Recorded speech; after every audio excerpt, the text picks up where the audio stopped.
Welcome back to Ask the Educator, a podcast for all professionals involved in medical device processing and sponsored by Healthmark Industries. The education team here at Healthmark has 280 years of combined experience in areas ranging from sterile processing, endoscopy, OR, biomed, to hospital and industry leadership. Our goal is to leverage our collective experience to answer one of your questions each episode, giving you the practical tips you need to succeed in the evolving world of device processing. My name is Kevin Anderson, clinical educator here at Healthmark, and I will be your host. Let's get started. Hello, everyone, and welcome back to Ask the Educator. This is episode number 52. 52 for a weekly podcast, which means it's been an entire calendar year, and it's been a fun ride. And with me on this episode is Stephen Kovach. Stephen, welcome back, and thanks for joining me on this number 52 episode. Really appreciate all your help with this podcast over the past year. So glad to be doing this one with you, and look forward to getting into this one. Hey, Kevin. Thank you. So it's been a year, and I want you to know that being a child of the 70s, this year has reminded me of a song by one of my favorite groups. They're in my top 5, The Who, and it's Going Mobile. And for those of you who haven't heard that song, when you're done, go listen to it, because it's about buying a van or a car and going mobile and meeting people and being free. And I think that's what this last year, to me, one of the terms everybody says, we got to learn to pivot and move and change. We have become mobile with education, and I would, at least for us here at Healthmark, and I know many other people, how we look at providing education is changed, will change. And the podcast is one of them. And I do want to take this time to give some shout outs of, there's this guy named Dwayne. He's called the Dental Cop. He's been doing podcasts for about 4 years, I think, maybe even 5 before others. And everybody knows of Beyond Clean. They were doing these before they became popular within our field. And there's Isham that are doing it. There's a lot of other people who are doing podcasts or live webinars. And during the pandemic, when a lot of departments were closed down, how do you get CEUs? How do we communicate? And mobile is one of them. What do you think of the song and the thought on what we've been doing here, Kevin, as we celebrate 1 year of doing this? Think I threw a curveball at you of coming up with a song? Oh, for sure. I love music, love music, but for whatever reason, maybe it's that I'm a child of the 80s. I cannot for the life of me recall the song. So I am going to be one of those people who look this song up after this show. So Okay. I look forward to it because I love music. But no, I think you bring up some great points, and the terminology is almost irrelevant. We all know what we've been through in the past year.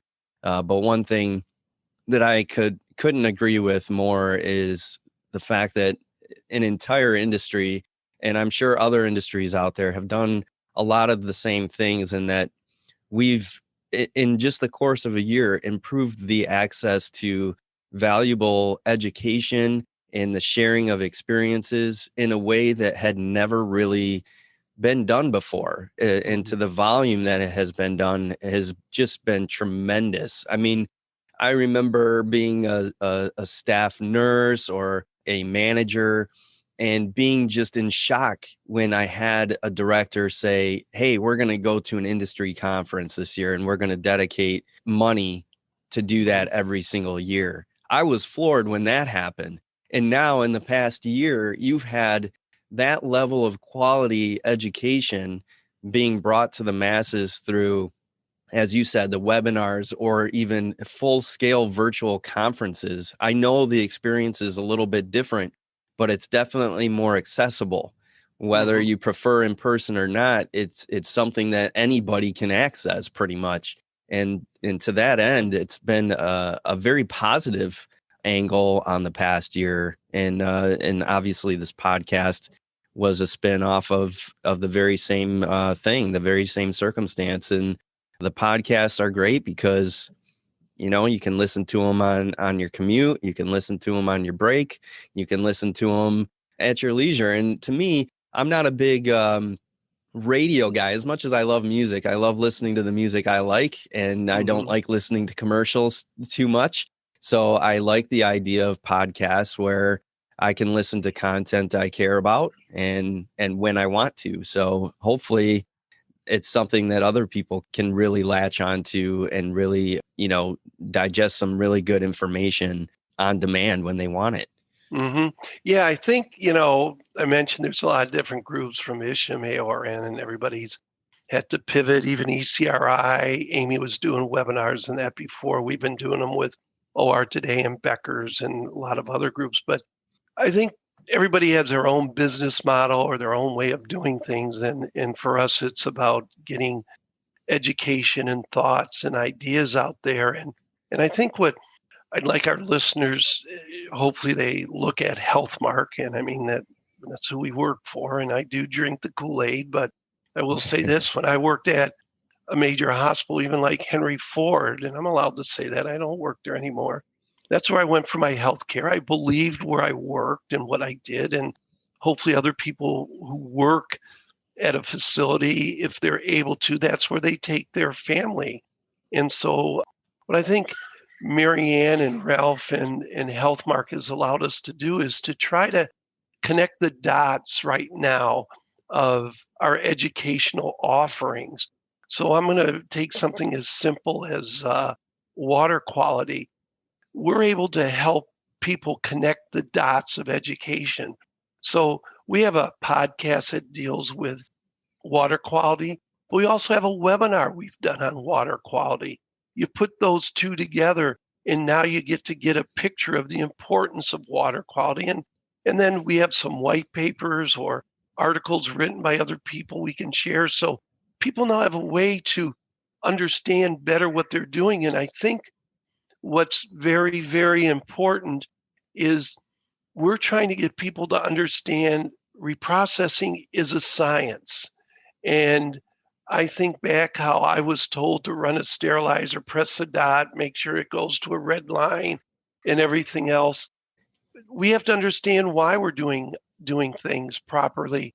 And more importantly is we have to start critically thinking.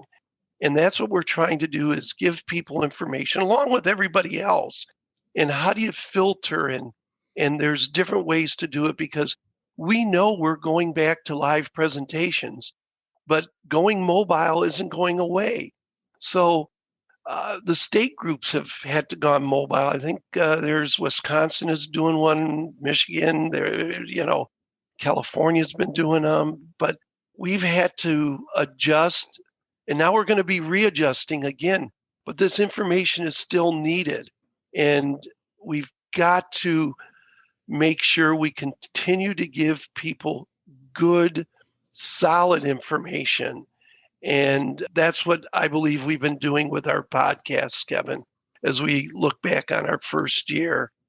And one of the other things is, I know you've got some things too to say, is we've tried to bridge the gap. And I'd like you to get our friend Harry back. He's been on a couple times, but to get people to understand there's so much going on in the world, and how can we dovetail that information, and for all of us to get better and just make it better for our patients and better for our staff. So I believe we're doing it. In fact, I know we're doing it based on the questions we're getting and the feedback. We're not perfect. We're still learning, right, Kevin? Always. And hopefully you're pretty intentional about learning as an individual, no matter where you're at in your career. But I like, what you said in terms of bringing Harry on, somebody from Europe, and people from around the globe, because in these podcasts, and you're bringing in guests from all over the place, from all different experiences. And the idea is to try and learn things from other people's experience, because not one person can have all the experiences of all of us as a collective whole in the industry, and we can help build each other up. And that's basically what we're trying to do. We're trying to share what we've learned and apply that to the framework of our standards or our departments or whatever it is, to give people a picture of what they can be doing right in their immediate span of influence, whether it's their own practice, whether they're a leader or a manager by title. It doesn't matter. Any of this stuff hopefully will be applicable in some way and bring some light into those different experiences of people throughout the profession that normally you might have the conversation on the in-person conference, maybe on the expo floor or maybe at a dinner afterwards. Unfortunately, we haven't been able to do that, but these podcasts and webinars, people are sharing their stories. You're getting the experience of getting to know people in a different way. Maybe it's not, for better or for worse, whatever, but it's there. And hopefully people are enjoying it. Hopefully people are learning from it and, getting better at their craft. Yeah. It's very interesting. I went back and listened to our first episode, and we have been true, I think, to what we said. We want to get information out to our fellow professionals, and that's what we're doing. And we do have the ability to see where some of our listeners are from. We have some friends in Thailand who have listened to every episode, and I want to put a shout out there. And there's also a big following to our friends out in South Africa, and we have it, in Belgium and all over the world. But it's what's very, very important is that how do we get this information?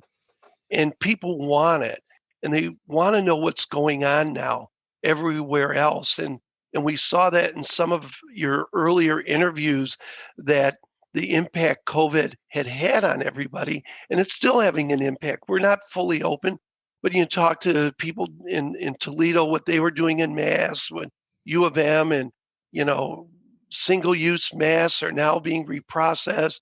Harry talked about it. We had Adam on. It's just trying to continue to share information to help us all be better. And that helps for better patient care. And sometimes I believe we forget, but have to remember, not everybody is in a medical facility that's a major medical facility, because there are people, I'll use the term here in the US, rural 1 or 2 OR suites, and they don't have everything, but they still have to reprocess their instruments. And we do have people who, I don't know what other term to use, but a third world country that have to reprocess with not everything. So how do we make sure we're all doing it right? And if we understand the science, to use what tools we're given to do the best job we can. And again, we're going mobile. We're going to continue going mobile, and some things will change and adapt, but that's what we do every day in our job. Is we're working, and they bring that trauma case in. We pivot, we move, we get what's needed there and go back to what we're doing. And Kevin, I want to tell you, you've taken this on. And okay, I drink the Kool-Aid. I admit it. I drink the blue Kool-Aid from Healthmark. You got to take what I say with a grain of salt. But Kevin, what you've done, you've got a new skill set in how you interview people. I want to commend you, and I love talking to you, and that I'll chatty Cathy, but I want to say you've done a great job, and celebrating a year at number 52. I think it's great that we're going into, after this, you'll have number 53, and hopefully doing this for years and years to come. Yeah. Well, I appreciate the kind words, Stephen. And obviously, I've been the host of the podcast, and people don't see there's a lot of work behind the scenes that goes into these things. But I've gotten tremendous support obviously from yourself, but also from the rest of our education team. And it's all really appreciated very much. And hopefully we've been able to bring something of high quality and of value, even though I know and readily admit I'm by far a seasoned professional at podcasting. But it has been fun. It's been a great project, and hopefully people are getting something out of it. That's really all I wish for, is that people are enjoying it and learning in a different way that's valuable. And it's been a great ride and a lot of fun to work on it with you as well, and the rest of our team and all the guests too. I've learned a tremendous amount. For those of you who didn't check out the I forget the number of the episode, but the one with Audrey, and we talked about brush testing. That just blew my mind that there was something like that going on. Obviously at Healthmark, I have no idea if other companies are doing that, where they're testing brushes and for their efficacy and all of that. I mean, that's just amazing to me. I've learned a ton in the past year, just bringing different guests on, the doctors from U of M. And yeah, that was interesting, wasn't it? That was, not to toot our own horn, but that was what they're doing there, and how they put the science in. I cut you. They work together as a team, and that's what it's about. Yeah, absolutely. So it's been great. I hope everyone's getting something out of it, and just want to thank you again, Stephen. It's been fun. Yeah, well, you too, buddy, and good luck with who's ever going to be on number 53 as you start your second season 2, I guess, or whatever. I don't know how you call it, but keep sharing the knowledge and to our listeners out there. Let Kevin know what you want to talk about. And if you feel you've got something to share, we'll gladly figure out how to get the information, or maybe for you to be interviewed. It's about sharing your knowledge, and don't be the squirrel who keeps all the nuts. Share those nuts of knowledge with everybody else. So that's how I'll leave it, Kevin. And again, thanks for taking this task on and sharing knowledge with people. Okay? Absolutely. It's been a pleasure. We'll see you, buddy. That wraps up our 52nd episode of Ask the Educator. That is one full year of a weekly podcast, and what a great year it's been. I just want to thank the Healthmark Clinical Affairs team for making this project possible. I also want to give a special shout out to all of our guests that have volunteered their time to be interviewed on this show in order to share their knowledge and experience. So a huge thank you to Michelle Hosty, Jackie Daly, Harry Alsoren, Adam Okada, Dr. K and Dr. Roberts, Rod Parker, Tony Monaco, Bernie Spencer, Nancy Chobin, and Damian Berg. I consider it a great honor to have had the opportunity to interview all these great people in our industry. I look forward to many more going forward and hope that our listeners will continue to learn and grow from it. I know we have over 30-some, probably close to 40 countries listening into this podcast. So I want to thank all of you out there who are listening. Please continue to share any questions that you may have with us and continue growing in your practice as a sterile processing technician. All opinions expressed on this show are those of the presenters. Before using any medical device, it is important to review the device manufacturer's instructions for use.